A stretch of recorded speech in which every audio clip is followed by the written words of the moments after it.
Hello everyone, welcome to tenorshare. Have you recently encountered a frustrating issue with your iPhone 17 where it suddenly goes black and becomes completely unresponsive? Don't worry, we've got you covered.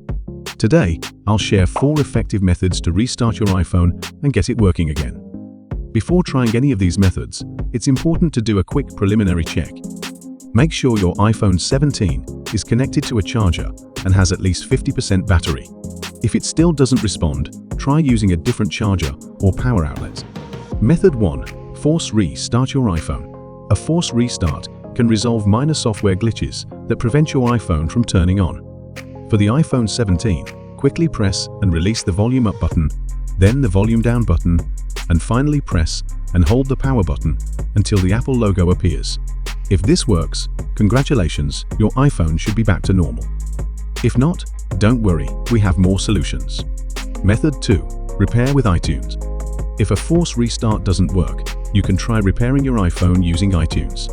Keep in mind that this process will restore your iPhone to factory settings, erasing all your data.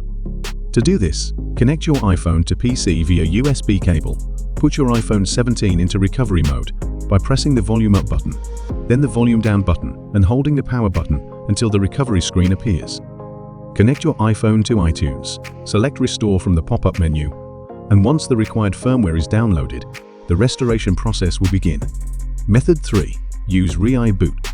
ReiBoot is a tool that can fix over 150 iOS issues without deleting your data. First, download and install ReiBoot on your computer using the link in the video description. Connect your iPhone to PC via USB cable. Put your iPhone into recovery mode, open ReiBoot, and click Start Repair.